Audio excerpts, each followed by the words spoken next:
A Polícia Federal de Brasília montou hoje uma força-tarefa com 40 delegados. Eles ouviram o depoimento de 81 militares no inquérito que apura a conduta do Exército durante os atos golpistas de janeiro. Outros 8 militares foram notificados, mas não compareceram. Veja na reportagem de Larissa Rodrigues. Os militares prestaram depoimento na Academia Nacional da Polícia Federal, a 20 quilômetros da esplanada dos ministérios em Brasília, mesmo local para onde foram levadas cerca de 1.500 pessoas no dia seguinte aos atos golpistas. Entre os depoentes, nomes do Gabinete de Segurança Institucional, o general Russo Assunção Penteado, na época secretário executivo do gabinete, e o general Carlos Feitosa, que era da coordenação presidencial.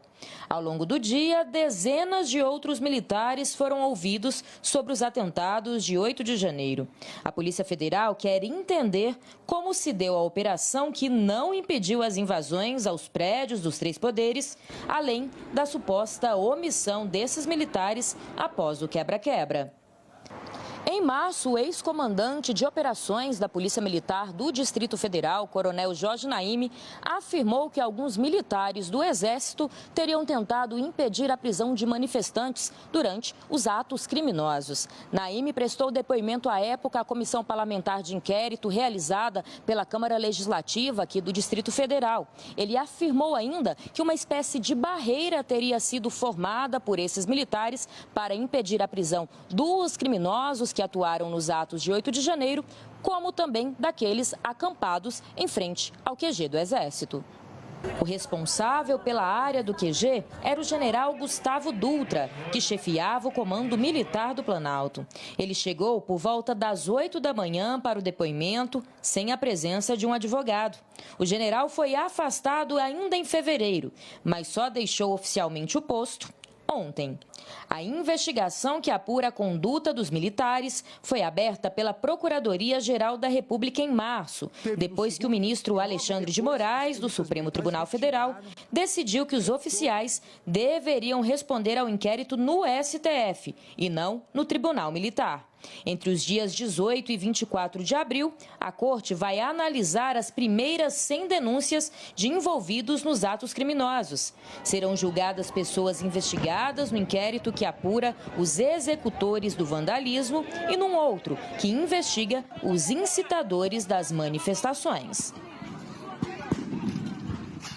Em nota, o Exército informou que está à disposição dos órgãos que apuram os fatos e que presta todos os esclarecimentos solicitados. Vamos lá para a análise. Cristiano Noronha, esse inquérito, essa investigação, essa reportagem que a gente viu, de alguma maneira ela pode abalar essa relação que hoje, pelo menos ao meu ver, conversando com os dois lados, está melhor do que há 100 dias, claro, né? Principalmente depois dos atos de 8 de janeiro. Mas se de repente houver indiciamentos, punição, processo, ali diante dos militares, isso pode de alguma maneira estremecer a relação? Você tem essa percepção? Caio, eu tenho que não. E eu vou te falar por quê, né, dessa minha avaliação. Porque o governo, ele trabalhou para retirar esse assunto da esfera política. Então, lembrando que existia uma CPI para investigar esses acontecimentos do dia 8 de janeiro. O que o governo quis evitar com isso? Queria evitar com isso também? Uma politização. Naturalmente, isso ia ter uma grande audiência, ia ter disputa política dos dois lados, a temperatura ia estar elevadíssima e iria até acirrar muito mais os ânimos, inclusive na própria população, entre bolsonaristas e lulistas, ou petistas, ou pessoal de esquerda. Então, quando o governo evita que haja uma CPI para investigar isso, acho que o governo está evitando essa politização, essa excessiva politização. Quando isso vai lá para o Supremo Tribunal Federal, isso adquire uma outra dimensão, que não é o governo, é um órgão da República, é o Supremo Tribunal Federal. Então, por mais que isso cause um enorme desgaste para as Forças Armadas, essas apurações, esses inquéritos, esses indiciamentos, mas a gente não viu, por exemplo, hoje foram lá depor mais de 80 parlamentares, isso não foi televisionado, isso foi fechado. Então, isso evita, de certa forma, essa exploração excessivamente política se a gente tivesse isso eventualmente acontecendo no Congresso Nacional. Então, quando a gente tem essa separação, eu acho que de certa... Porque uma coisa é certa, não dá para ficar... para não investigar e não apurar exatamente o que aconteceu. Mas se isso tem que acontecer, que seja pela Justiça, que seja conduzido ali pelo Supremo, e não pelo Congresso Nacional, sob pena da gente ter vamos dizer assim, até uma incitação maior a determinados movimentos, de parte a parte, o que não é bom. Então, eu acho que isso, olhando o cenário, o que poderia acontecer num cenário ou no outro, eu acho que nesse, ele é muito mais racional. Como eu disse, não deixa de ser um constrangimento para as Forças Armadas estar numa situação dessa. Agora, o governo, ao mesmo tempo que ele faz que ele tentou evitar isso, e isso está lá sendo investigado, o governo também dá vazão a algumas demandas de fortalecimento da força, de reequipamento e tudo mais. O Zé Múcio está trabalhando muito nisso, para dar todos os equipamentos e garantir demandas efetivamente das Forças Armadas. Eu acho que por aí também se ajuda a fazer um contraponto a esse tipo de coisa. Eu tenho a percepção que parte dos militares ficaram incomodados, mas acho que a maioria, principalmente o comando, não. Acho que essa é a doutrina que o comandante Tomás, pelo menos o comandante do Exército, quer buscar. Vamos fazer a punição, fazer o limpa, fazer a despolitização. É a missão dele, é a missão que o comandante em chefe das forças, que é o presidente da República, Lula, deu para ele, né? De despolitizar. E aí o processo de despolitização passa por uma eventual punição. E, Caio, e lembrando que havia até um certo incômodo de uma parte das Forças Armadas por essa participação muito forte na política. Isso não era unanimidade dentro das Forças Armadas. Sim, né? Sua impressão, Yuri? Eu acho que eu vou nesse caminho que você colocou, que há uma missão dada e que se está buscando que se torne uma missão cumprida, ainda que seja uma missão contínua, né? Pelo próprio histórico e de como as Forças Armadas sempre estiveram imiscuídas na política brasileira, ou pelo menos na República. A história da República Brasileira começa com as Forças Armadas. Né? Enfim, lá com o Marechal Deodoro. Mas me vejo com esse espírito. Não por acaso, né? Não houve grandes celeumas quando, por exemplo, se decidiu que esses militares estariam na justiça comum. Em outros tempos, talvez pudesse ter uma reação mais forte, mas diante dessa, como é que você chamou? Diretriz do general Tomás, atual comandante? Doutrina, não é diretriz, doutrina. Me parece que sim, tá? Acho que isso também há percebo uma vontade da atual cúpula do comando das três forças de resolver esse problema e passar a tratar de outras questões que são mais importantes para as próprias instituições, né? E a questão de equipar, atualizar o equipamento dessas instituições sempre é uma pauta urgente. Sim. A grande questão é que ela não é uma pauta suficiente para se chegar num ponto em que cogitar que algo ou que dentro de um quartel usando uma farda, alguém pense que é papel deste militar tutelar o poder civil, né? A grande questão é quando que o país não vai ter mais esse tipo de comportamento. Daniel, eu preciso chamar o break, mas na volta, eu juro que volto contigo, meu amigo, tá bem? A gente vai fazer um rápido intervalo e voltamos em instantes. Até já.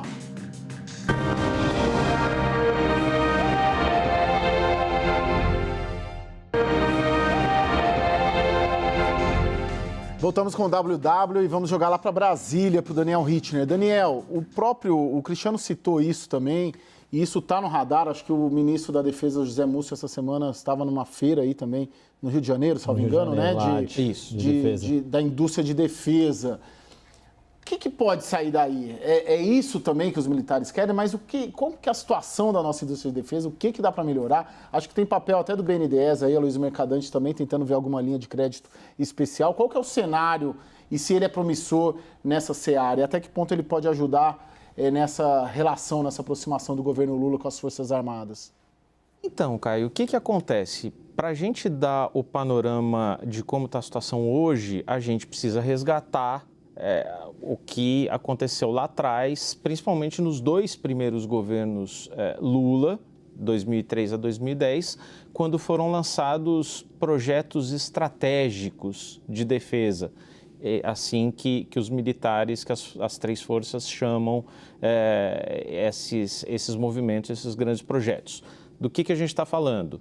Na Força Aérea, da compra de caças multipropósito, são os caças suecos, e do desenvolvimento do KC-390, que é um cargueiro em parceria com a Embraer. Na Marinha, a gente está falando principalmente do desenvolvimento do submarino nuclear e de 4 submarinos convencionais. E no Exército, estamos falando de veículos blindados, Guarani, e de um sistema de monitoramento das fronteiras, o CISFRON. O que acontece? Esses projetos demandam dezenas de bilhões de reais e são de longo prazo. O que aconteceu no meio do caminho? Começou a faltar dinheiro e esses projetos se tornaram de longuíssimo prazo. Muitas vezes as Forças Armadas precisaram escolher entre adiar esses projetos, e a gente tem alguns casos em que eles foram adiados até 2041, 2043, ou reduzir o escopo da compra, do desenvolvimento daquela tecnologia inicial. Lula tem um trunfo, principalmente num cenário de uma licença ali para gastar um pouco mais, com relaxamento fiscal, de retomar com mais força esses projetos estratégicos. E isso, sem dúvida, agrada muito aos militares. Por exemplo, foram comprados 36 caças Gripen da Suécia, eles estão começando a ser entregues e já se fala numa segunda compra. Isso, obviamente, agrada a Força Aérea. Agora, também não é só com isso que Lula vai ganhar as 3 forças, existem outros movimentos. Eu só destacaria que essa aproximação está em curso e, para finalizar, Lula esteve com o alto comando da Marinha no mês passado em Itaguaí, vai estar com o alto comando do Exército nas próximas semanas e no dia 27 lança em Gavião Peixoto o primeiro caça Gripen desenvolvido inteiramente no Brasil, montado no Brasil, com tecnologia sueca, mas montado inteiramente pela Embraer. São gestos, não sei se suficientes para virar a página definitivamente. O Yuri, o Lula, ele de certa maneira, eu vou pegar o 31 de março, que não teve a mensagem, né, por ordem do Lula e o Exército respeitou, por exemplo, né, tem essa questão, tem essas investigações. Que tinha sido uma medida lá de 95, sim, né? No primeiro ano do governo Fernando Henrique ficou... Sim, a demissão do comandante do Exército também é muito forte, né? Com 10 dias de governo. Ele conseguiu mostrar, pelo menos, passar essa mensagem de que a tutela... de que os militares respondem aos civis no Brasil moderno. Você tem essa... ou pelo menos que essa é a ideia do Palácio do Planalto, do governo Lula, pelo menos. E a ideia da Constituição. Sim, acho que é importante, sim. Né? Porque o ponto fora da curva foi ter descaminhado isso. E aí, talvez, porque qual é o momento que há uma grande cisão dos governos do PT com as Forças Armadas? Não foi... nos movimentos ali que havia de comissão de anistia, a grande questão foi a Comissão Nacional da Verdade. Ali é o ponto que tem uma quebra de relação, né? Fim do primeiro mandato do governo Dilma Rousseff, menos pelo trabalho da Comissão Nacional da Verdade em si, me parece, mas por falta de azeitar essa questão entre o governo e os militares, talvez um pouco até de resistência pelo fato de ser a presidente da época, ex-guerrilheira, que estava com o comando disso. Eu acho que ali faltou uma sensibilidade para conduzir a política ao redor da comissão, não o trabalho da comissão propriamente dito, que foi feito de uma forma muito criteriosa, muito técnica e muito correta.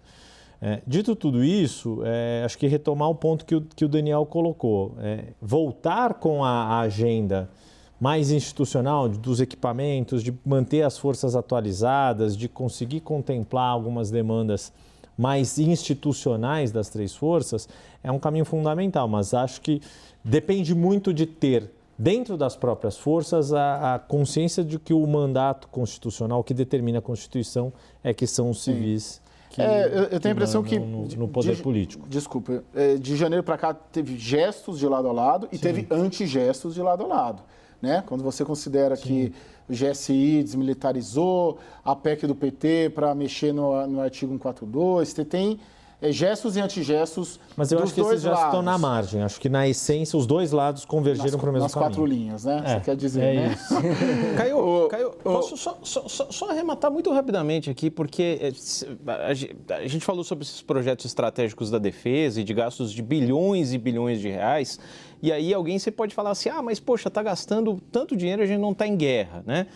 Primeiro que você tem um poder dissuasório, mesmo não estando em guerra. E segundo, é o poder de arrasto, né, da economia. Você, ao gastar R$1 num projeto de defesa, você espalha isso em desenvolvimento tecnológico. Bom, só para finalizar uma manchete só, que eu já preciso terminar, Cristiano, eu te peço 1000 perdões, mas só sobre esse assunto, você quer arrematar alguma coisa bem brevemente? Não, Caio, eu reforço o que eu falei anteriormente, que eu acho que a condução no âmbito do judiciário acaba sendo melhor para facilitar esse entendimento com as Forças Armadas. Quase que como mediador, né? Exatamente. Você coloca.